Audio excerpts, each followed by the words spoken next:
नमस्कार दोस्तों, स्वागत है आप सभी का हमारे इस यूट्यूब चैनल में। और इस वीडियो के माध्यम से combined higher secondary level examination 2021 tier 1 का क्वेश्चन पेपर डिस्कस किया जाएगा। ये जो पेपर हुआ था 9 जून 2022 को हुआ था और जो ये शिफ्ट है वो सेकंड शिफ्ट है। इस शिफ्ट को सेट नंबर 37 बनाया गया है। इससे पहले के सेट जो है अपलोड हो चुके हैं और इस वीडियो के माध्यम से आपको इंग्लिश सेक्शन का एक्सप्लेनेशन दिया जाएगा। अगर जो आप एसएससी का कोई भी एग्ज़ाम दे रहे हैं तो ये जो है वीडियो आपके लिए बेनिफिशियल हो सकता है। चलिए शुरू करते हैं हमारा वीडियो पहले क्वेश्चन से।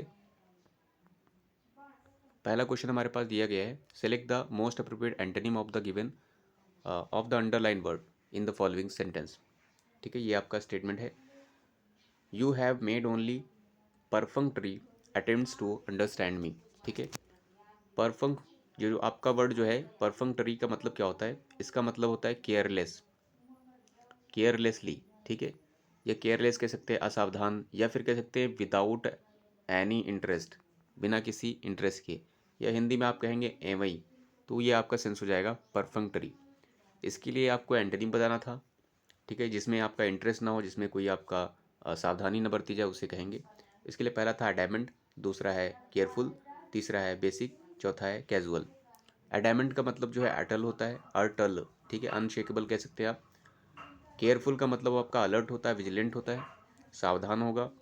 ठीक है, बेसिक का मतलब आपका आधारभूत होगा, इंफ्रास्ट्रक्चर हो सकता है। कैजुअल का मतलब आपका आकस्मिक होगा। ठीक है, सडन कह सकते हैं आप। तो यहाँ पर जो आपका परफंक्टरी का जो अपोजिट बनेगा वो आपका हो जाएगा केयरफुल। इसमें सावधान रहेगा, इसमें बिना किसी सावधानी के, लापरवाही के रूप में, या फिर बिना किसी इंटरेस्ट के। नेक्स्ट पर आते हैं क्वेश्चन नंबर 2 पर। क्वेश्चन नंबर 2 में हमें मीनिंग बतानी है इडियम की। और जो आपका इडियम है वो दिया गया है बी अंडर अ क्लाउड। ये भी काफ़ी रिपीटेड है। ये जो इडियम दिया गया है, बोला गया है, इसके लिए पहला option to be very happy, दूसरा है टू बी ग्लूमी, तीसरा है टू बी अनट्रस्टवर्थी, चौथा है to have a hidden talent. Under a cloud का मतलब क्या होगा, टू बी या टू के साथ बी लगा हो या फिर बी अंडर अ क्लाउड, इस दोनों का सेम ही मतलब होता है। और इसका मतलब जो होता है कि आप जो है किसी न किसी के शक के दायरे में हैं। इसका मतलब आप क्या हैं, आप टू बी अनट्रस्टवर्थी हैं। ठीक है, बी अंडर अंडर क्लाउड का मतलब हो जाएगा। ठीक है, मतलब संदेह के बादल अगर जो आप पर मंडरा रहे हैं, इसका मतलब आप क्या हैं, आप अनट्रस्टवर्थी हैं, वो आप पर यकीन नहीं कर रहा, वो आप पर शक कर रहा है। इसका मतलब थर्ड वाला आपका ऑप्शन हो जाएगा। थर्ड में बताना था हमें, सिनोनिम बताना है गिवन वर्ड का। इम्प्रिजनमेंट है, आपका नाउन है और इसका मतलब होता है कैद। इसके लिए पहला था इनकैपेसिटेशन, दूसरा है इनकार्सिरेशन और तीसरा है इनार्क, चौथा है इम्प्यूटेशन। इम्प्रिजनमेंट का सिनोनिम बताना है। इनकैपेसिटेशन का मतलब इनएबिलिटी होती, इनकैपेसिटी होती, हिंदी में कहेंगे अक्षमता। इनकैर्सिरेशन का मतलब क्या हो जाएगा, आपको जो है केज हो जाएगी, आपका कैद करना इसका मतलब होगा, क्योंकि ये आपका नाउन है, TION दिखा रहा है तो ये आपका नाउन है। ठीक है, जेल आपका हो जाएगा या प्रिजन हो जाएगा, to send someone into prison. तो ये आपका इनकैर्सिनेशन मतलब कैद करना, यहाँ पर इम्प्रिजनमेंट का मतलब कैद करना है। ठीक है, या कैदी हो जाएगा। या फिर आप इससे एक और वर्ड मिलता जुलता है, इसका मतलब कैद करना होता है कैप्टिव। ठीक, कैप्टिविटी। इनैर्क का मतलब क्या हो जाएगा, जो आप कहते हैं जो प्लांट्स वगैरह होते हैं उनको, जो जो उनकी ब्रांचेस होती हैं उनको कट करके जो लगाया जाता है, वो आपका इनैर्क होगा।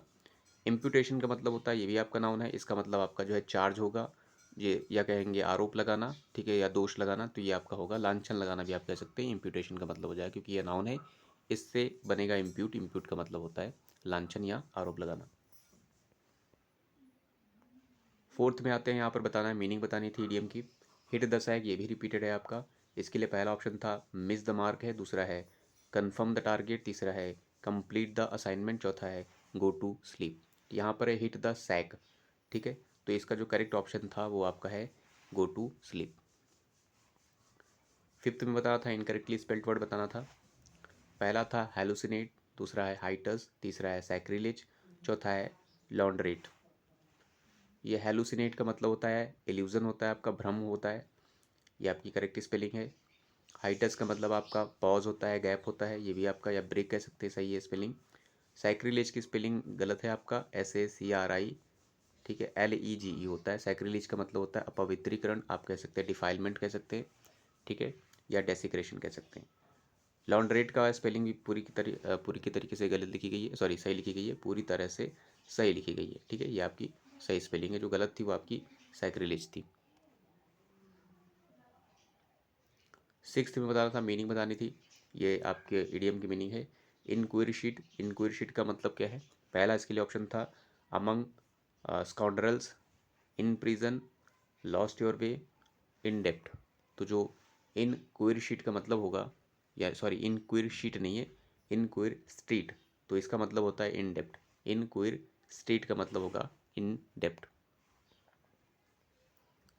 सेवेंथ में बताना था, ग्रामेटिकल एरर बतानी थी। यहाँ पर जो स्टेटमेंट था, स्टेटमेंट दिया गया था, when we got to the train station the Rajdhani express had already been living. ये आपका स्टेटमेंट है। अगर जो आपने रीड किया होगा तो आपको पता चल गया होगा एरर कहाँ है। व्हेन आपके पास कंजंक्शन है, वी आपके पास सब्जेक्ट है या प्रोनाउन कह सकते हैं, गॉट वी टू है, इसका मतलब पास्ट में बनाया गया है। टू आपके पास कह सकते हैं, गो के बाद जब लगाते हैं, जाते हैं कहीं पर तो टू लगाते हैं प्रीपोजिशन। द डेफिनेट आर्टिकल है, ट्रेन नाउन है, ट्रेन स्टेशन पूरा नाउन है आपका। ठीक है, सिंपल पास्ट में ये वाला क्लॉज है आपकी। सेकंड वाली क्लॉज भी आपकी पास्ट में ही रखी गई, क्योंकि सेंस भी आपका पास्ट ही बन रहा है। द आपके पास डेफिनेट आर्टिकल है, राजधानी एक्सप्रेस जो आपका प्रॉपर नाउन है। प्रॉपर नाउन ट्रेन वगैरह डायनेस्टी वगैरह से पहले आपका नाउन होता है आर्टिकल। आर्टिकल जो द होता है प्रॉपर नाउन से पहले। हैड आपके पास हेल्पिंग वर्ब है, ऑलरेडी आपके पास एडवर्ब है। और यहाँ जो बीन और लिविंग लिखा गया, तो क्या ये वाला पोर्शन सही है? देखिए, जब हम ट्रेन पहुँचे, सॉरी जब हम स्टेशन पहुँचे, ठीक है, तो राजधानी एक्सप्रेस ऑलरेडी यहाँ पर बोला गया पहले ही जा चुकी थी, कहने का मतलब ये है। तो यहाँ पर ये जो आपकी एरर है वो इस वाले पोर्शन में है, हैड ऑलरेडी बीन वाले।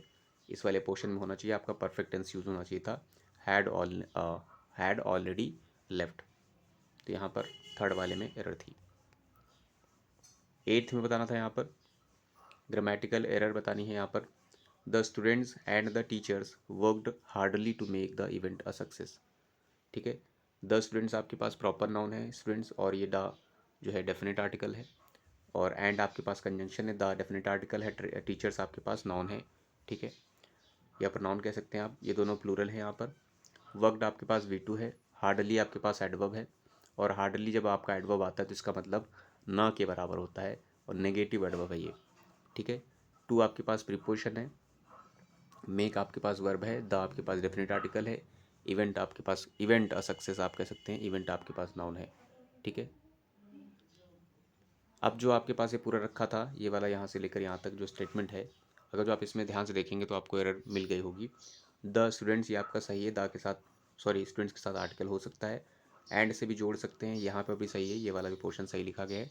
वर्कड हार्ड इस वाले में आपकी एरर है। इसका मतलब, जो कहने का मतलब है, उन्होंने बहुत ज़्यादा मेहनत की, हार्ड वर्क किया, हार्डली नहीं बल्कि हार्ड वर्क किया है, ताकि वो उनका सक्सेस हो जाए इवेंट। यहाँ पर हार्डली नहीं, हार्ड होना चाहिए था, यहाँ पर सेकंड वाले में एरर है। नाइन्थ में बताना था, यहाँ पर अंडरलाइन पार्ट का जो है इम्प्रूवमेंट बताना था। जो आपका स्टेटमेंट था वो था, I gazed her feelings when she started crying. I gazed her feelings, इसके लिए आपके पास सब्स्टिट्यूशन थे, estimated her emotions, estimated her rejoinders, estimated her reactions, estimated her ripostes. यहाँ पर देखिए सेंटेंस के अकॉर्डिंग होगा, व्हेन शी स्टार्टेड क्राइंग, जब उसने क्राइंग शुरू कर दिया। ठीक है, एस्टिमेटेड, मैं उस, जो है एस्टिमेट का मतलब होता है भांपना, आंकना। ठीक है, तो मैं उसके जो है इमोशंस को समझ गया था जब जब उसने क्राई करना चालू किया। ठीक है, ये आपका इमोशंस है। दूसरे वाले में रिजॉइंडर्स का मतलब था प्रतिक्रिया। ठीक है, ये कहते हैं ना, जो है जब तीव्र रिएक्शन जब मिलता है, कहते हैं ना रिएक्शन, जब किसी से कुछ पूछा जाए और वो फटक से उसी में रिएक्ट कर दे तो उसे कहेंगे रिजॉइंडर्स। ठीक है, प्रत्यु ऐसे हिंदी में एक होता है प्रत्युत्पन्नमति, जो भी होता है एक ऐसे वर्ड होता है जिसका मतलब है एक ने एकदम पलट के रिएक्ट करना। ठीक है, रिजॉइंडर का मतलब सेम होता है, रिएक्शन होगा। ठीक है, इंस्टेंट रिएक्शन होगा आप कह सकते हैं इंग्लिश में, रिएक्शन भी है, और रिपोस्ट का मतलब भी वही सेम होता है। लेकिन यहाँ जो सेंटेंस के अकॉर्डिंग था वो आपका क्या होगा, यहाँ पर हो जाएगा एस्टिमेटेड हर इमोशंस, ये आपका फर्स्ट वन करेक्ट होगा। नेक्स्ट बताना था, यहाँ पर पैसिव वॉइस बतानी थी। पैसिव वॉइस बतानी है, टेंस एलिमेंट करने की कोशिश करते हैं। His friends arranged for the ambulance and took him immediately to the hospital. यहाँ अरेंज्ड है, इसका मतलब आपका जो पैसिव बनेगा उसमें वॉज और वर रहेगा, उसके साथ भी थर्ड रहेगी, तो ये चीज़ हमें चेक करनी है। यहाँ पर वुड है भैया आपका नहीं होगा, यहाँ वर है थर्ड फॉर्म में हो सकता है, इधर नहीं है ये नहीं होगा, इस वाले में भी है तो ये वाला भी होगा, हो सकता है, मतलब एक ही आंसर सही रहेगा। अब देखते हैं कि हमारा जो है सब्जेक्ट ऑब्जेक्ट वाला लॉजिक देखते हैं। यहाँ पर देखिए अरेंज्ड के बाद जो आपका ऑब्जेक्ट रहेगा यानी जो पोर्शन रहेगा वो आपका सब्जेक्ट रहा होगा या सब्जेक्ट बनेगा, सॉरी रहा नहीं होगा, पैसिव बनाएगा तो बनेगा। द एम्बुलेंस आपका जो है सब्जेक्ट बनेगा पैसिव में। तो ये वाले में था, सेकेंड वाले में जो था इसमें आपका हिज फ्रेंड था, ये वाला नहीं होगा। लास्ट वाले में था एम्बुलेंस को सब्जेक्ट बनाया गया, तो ये आपका लास्ट वाला करेक्ट हो जाएगा। 11th में बताना था यहाँ पर complete the collocation. When we met first it was very difficult to dash the ice. ये आपका एक तरीके से इडियम रखा गया है, टू डैश द आइस, ठीक है, रिपीटेड भी है, आपको मतलब भी पता होगा। पहला इसके लिए था स्मैश, दूसरा है बर्स्ट, तीसरा है ब्रेक, चौथा है शैटर। तो यहाँ पर मतलब हो जाएगा to break the ice. Break the ice का मतलब होता है टू ब्रेक द साइलेंस, ठीक है, या टू स्टार्ट अ कन्वर्सेशन, ठीक है, किसी तरह से चुप्पी तोड़ना या बातचीत चालू करना। तो यहाँ पर हो जाएगा when we met first it was very difficult to break the ice. 12th में बताना था यहाँ पर appropriate fill-up. Tagore and Gandhi were undoubtedly the two outstanding and dash figures of India in the first half of the 20th century. यहाँ पर का आपका जो है बोला गया Tagore and Gandhi were undoubtedly the two outstanding, ठीक है, बोला गया है। इसके लिए पहला था dominating, acting, activating, resuming, appreciating. Dominating मतलब का क्या होता है, डोमिनेटिंग का मतलब होता है बहुत ही ज़्यादा प्रभावशाली, ठीक है, to be more important and noticeable than an other, इसका मतलब हो जाएगा ये डोमिनेट। और यहाँ पर बोला भी गया है, ठीक है, यहाँ बोला गया है Tagore and Gandhi were undoubtedly the two outstanding and dash figures India in the first half of 20th century. Second में रखा गया था एक्टिवेटिंग, एक्टिवेटिंग का मतलब सक्रिय सेंस हो जाएगा। और रिज्यूमिंग का मतलब स्टार्ट करना होता है, री स्टार्ट होगा आपका। अप्रिशिएटिंग का मतलब प्रशंसनीय होगा, तो यहाँ पर जो आपका वर्ड बैठेगा वो आपका क्या होगा, डोमिनेटिंग। 13th में बताना था यहाँ पर वन वर्ड बताना था अंडरलाइन ग्रुप ऑफ वर्ड्स के लिए। आप चाहे डायरेक्ट इसको पढ़ लीजिए, आप पूरा स्टेटमेंट पढ़िए। Raman is finding Raman is finding it difficult to adjust as he has come to a different country from his own country for setting. इसके लिए क्या होगा, ठीक है, पहला था पिलग्रिम, दूसरा है इमिग्रेंट, तीसरा है ग्लोब ट्रॉटर, चौथा है जिप्सी। पिलग्रिम का मतलब तीर्थ यात्री होता है, आप यात्री कह सकते हैं। इमिग्रेंट का मतलब यही होता है जो आपका बोला गया है, ठीक है। ग्लोब ट्रॉटर का मतलब क्या होता है, one who travels countries to countries. और जिप्सी का मतलब खानाबदोश। 14th में बताना था इनकरेक्टली स्पेल्ड वर्ड बताना था। इफरवेसेंट है, अनऑर्गेनाइज्ड है, इफिशिएंट है, स्केलेबल है। एफरवेसेंट आपकी सही है, EFFEBRSCENT, इसका मतलब इंथुसियाज्म होता है, ठीक है, एक्साइटेडनेस होती है आपकी, सही है ये। अनऑर्गेनाइज्ड का मतलब जो ऑर्गेनाइज ना हो, ये भी स्पेलिंग सही है। एफिशिएंट की स्पेलिंग EFFICI, ये भी सही है, आपकी क्षमता होती है। स्केलेबल की स्पेलिंग सही है, नहीं है, सॉरी सही नहीं है, SCALABLE, इसका मतलब स्केल करने योग्य होता है, तो ये आपकी गलत स्पेलिंग रखी गई, यहाँ पर SCALA होनी चाहिए थी। 15th में यहाँ पर हमारे पास पैसेज दिए गए और इनको रीअरेंज करके पैरा बनाना है, तो चलिए रीड कर लेते हैं।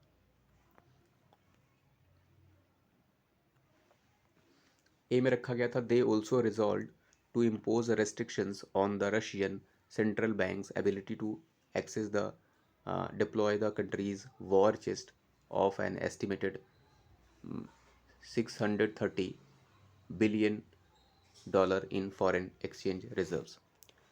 बी में बोला गया था Saturday's announcements by the USA and the UK and European allies including France and Germany of a raft of further restrictive economic measures to increase the cost on Russia for its invasion of Ukraine has just raised the risk of a more widespread economic fallout from this war. Same बोला गया था the immediate impact of these moves on Russia's economy and the financial markets have manifested in a sharp depreciation in the value of the ruble. D में रखा गया था with a view to further isolation isolating Russia from the international financial system, the Western allies decided to block selected Russian banks from the SWIFT messaging system the banks and financial institutions use to valid validate and complete international payment transactions. ये आपके statements हैं, अगर आपको समझ में आ गया तो आप डायरेक्ट कर सकते हैं, अदरवाइज आप हेल्प ले सकते हैं ऑप्शंस की। ऑप्शन बता रहे हैं यहाँ, या तो ए डी होगा या तो बी होगा, सी ऑप्शन नहीं रखा गया, इसका मतलब सी वाई से एलिमिनेट हो जाएगा। सी में बोला गया क्या गया था वो देख लेते हैं। The immediate impact of these moves, ये मूव्स जो किए गए हैं, जो जो भी सैंक्शंस वगैरह लगाए गए हैं, जो भी पैंतड़े अपनाए गए हैं, तो उनकी बात हो रही है दीज मूव्स। इसका मतलब ये वर्ड जो रहेगा या आपका जो स्टेटमेंट रहेगा वो आपका सारे के सारे होने के बाद होगा ना, क्योंकि सारे के सारे जो चीज़ें की गई हैं उसके बाद ये वाला स्टेटमेंट बोला जाएगा। इससे ये पता चलता है कि जो हमारा सी वाला रहेगा वो लास्ट में होना चाहिए। आप यहाँ हेल्प ले सकते थे, सी लास्ट में किस में है, फोर्थ में है और ए में है, ठीक है। अब देखिए, अब यहाँ पर आपने दो एलिमिनेट कर दिया, बी और डी बचा है, तो क्या डी से स्टार्ट होगा, क्या with a view to further isolating. और अगर डी आपने देख लिया तो फिर बी की तरफ देख लीजिए, बी में बोला गया था Saturdays announcement by the USA, तो ये आपका जो बेस्ट अप्रोप्रिएट होगा या जो स्टार्टिंग होगा इंट्रो होगा वो आपका बी होगा। बी से इंट्रो कर रहे हैं कि जो है अनाउंसमेंट होता है, सब जो है उस पर जो है सैंक्शंस लगाते हैं। उसके बाद आपका बी के बाद देखिए, अब क्योंकि आपने सी डिसाइड कर लिया है तो आपका जो ऑप्शन आप चेक कर सकते हैं यहाँ पर बैठ रहा है कि नहीं बैठ रहा है, बी डी के बाद ए आ रहा है कि नहीं आ रहा है, सी आ रहा है कि नहीं आ रहा है। वैसे आपका आंसर जो है वो बी डी ए सी हो गया है, क्योंकि ये आपका चेक कर दिया गया है, ठीक है। डी में बोला गया था एंटोनिम बताना था, डिफाइल। डिफाइल का मतलब होता है एक तरीके से, एक तरह से थोड़ा सा उसको क्या करना, विकृत करना, ठीक है। आप डिफाइलमेंट इसी से नाउन बनता है, डेसिक्रेट होता है आप, ठीक है, पिलफ्रेज होता है, पिलफ्रेज नहीं होगा सॉरी। डिफाइल के लिए पहला था रेगुलराइज, दूसरा है लेबर, तीसरा है पार्टिकुलराइज, चौथा है प्यूरिफाई। तो इसके लिए क्या हो जाएगा, जो एंटोनिम होगा, रेगुलराइज का मतलब रेगुलर करना, लेबर का मतलब जो है श्रम होता है, पार्टिकुलराइज मतलब विशेष करना, प्यूरिफाई मतलब शुद्ध करना। तो इसका मतलब गंदा करना होगा, विकृत करना, प्यूरिफाई मतलब शुद्ध करना। 17th में बताना था सिनम एक्सोरसाइज। एक्सोरसाइज का मतलब होता है कि किसी के अंदर जो बैड थिंग्स हैं उसको जो है निकालना सेंस होता है, ठीक है। इसके लिए पहला था इन्वेंट, दूसरा है एक्सपेल, तीसरा है इंट्रोड्यूस, चौथा है एक्सपेक्ट। इन्वेंट का मतलब आविष्कार होता है, एक्सपेल मतलब निकालना होता है, जबकि एक्सरसाइज का मतलब भी, एक्सोरसाइज का मतलब भी निकालना ही होता है, ठीक है। चाहे झाड़ फूँक करके निकाले या फिर कैसे भी करके निकाले तो वो निकालना सेंस होगा। तो एक्सपेल का मतलब भी देश निकालना होता है, तो ये आपका मैच कर रहा है, निकालना निकालना, ठीक है, सिनम्स हो जाएगा। इंट्रोड्यूस का मतलब आपको पता ही होगा क्या होता है, और एक्सपेक्ट मतलब उम्मीद या आशा करना। नेक्स्ट बताना था यहाँ पर यहाँ पर appropriate option that can substitute the underline segments, ठीक है। Who is talking in the phone, ठीक है, इनकी जगह क्या आएगा, नो ऑप्शन नहीं है, इसका मतलब ये डेफिनेटली गलत है। तो यहाँ पर जो होता है who is talking in the phone नहीं होता है, ऑन द फोन होता है, आपका करेक्ट ऑप्शन हो जाएगा सेकंड वन। 9th में एंटोनिम बताना था अंडरलाइन सेगमेंट्स का, you can sleep here but this bed is squalid and wet. Squalid का मतलब होता है डर्टी, गंदा, ठीक है, फिल्दी आप कह सकते हैं।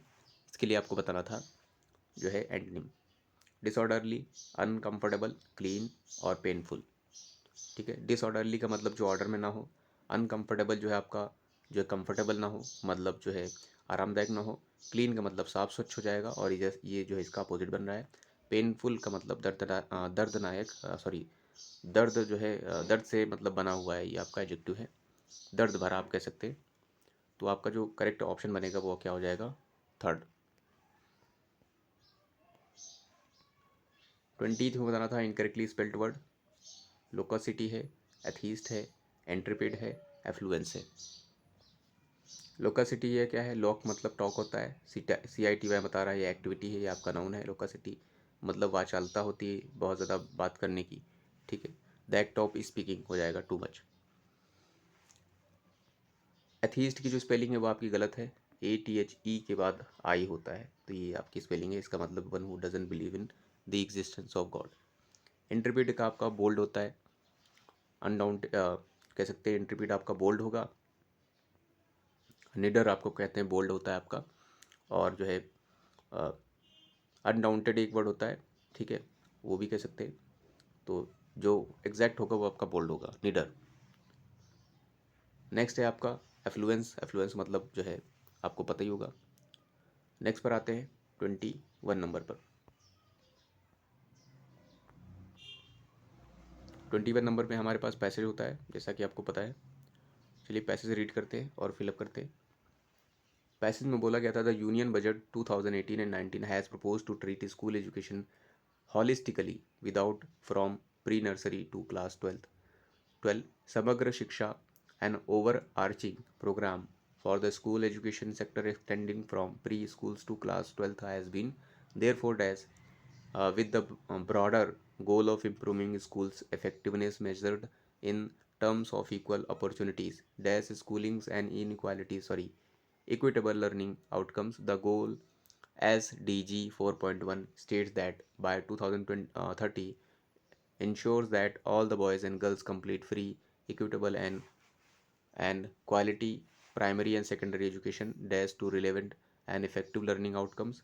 Further, the SDG 4.5 states that by 2030 eliminate gender dash in education and ensure equal access to all levels of education and vocational training for the vulnerable, including persons with disabilities, indigenous peoples और and children in vulnerable situations। ये आपका passage था, budget पर दिया गया है, ठीक है, बजट का न्यू एजुकेशन पॉलिसी। अब आते हैं 21 नंबर के फर्स्ट फिलअप पर। The budget union budget 2018 and 19 has propose to treat school education holistically without dash from pre nursery to class 12। समग्र बोला गया है, इसका मतलब याद रखिएगा समग्र शिक्षा बोला गया है, ठीक है। विदाउट डैश, अब विदाउट से यहाँ पर देखिए क्या आएगा, without attachment from pre to class 12, without segmentation from pre nursery to class 12। Accord मतलब सहमति होती है और एग्रीमेंट मतलब भी सेम ही होगा। तो यहाँ पर जो करेक्ट आपका ऑप्शन होगा क्या होगा, अटैचमेंट का मतलब जोड़ना होगा, विदाउट अटैचमेंट तो यहाँ पर सेंस होगा नहीं, ठीक है। और जो आपका सेकंड वाला तो जो था वो सेगमेंटेशन का मतलब विभाजन किए हुए, तो यहाँ पर समग्र की बात भी वो कर रहे थे, और यहाँ पर जो होगा आपका क्या होगा, बिना विभाजन किए, ठीक है, बिना खंड बनाए हुए, ठीक है, वहाँ पर हो जाएगा जो है from pre nursery to class 12। Next पर आते हैं 22 नंबर। 22 नंबर में बोला गया था प्रोग्राम एन, यहाँ से है an over arching program for the school education sector extending from pre schools to class 12 has been therefore dash किया गया, प्रिपेयर्ड किया गया, देयर फोर प्रिपेयर्स है, प्रिपेयरिंग है, प्रिपेयर्स है, तो यहाँ पर आपको बताना था वर्ब आएगा। देखिए हैज़ बीन डैश किया गया है, इसका मतलब हैज़ के बाद आपने पढ़ा होगा, हैज़ के बाद अगर जो बीन आता है, अगर जो आपका परफेक्ट कॉन्टिन्यूअस टेंस है प्रेजेंट, वहाँ पर आईएनजी फॉर्म चलेगा, या फिर हैज़ के बाद अगर जो बीन आएगा तो वहाँ पर वी थर्ड फॉर्म चलेगा। अगर जो आपका वी थर्ड फॉर्म चल रहा है तो इसका मतलब पैसिव बनाया गया है, अगर जो आईएनजी फॉर्म चल रहा है तो एक्टिव बनाया गया है। यहाँ पर जो आपका जो करेक्ट ऑप्शन है ये वाला जो स्टेटमेंट बोला गया है, ठीक है, ये वाला has been dash an over arching program for the school education sector extending from pre schools to class 12 has been therefore dash, उसको बनाया गया है। इसका मतलब जो आपका पैसिव है तो इसका मतलब आईएनजी की फॉर्म की जरूरत नहीं है, तो आप क्या हो जाएगा, फर्स्ट वन करेक्ट हो जाएगा ये वाला।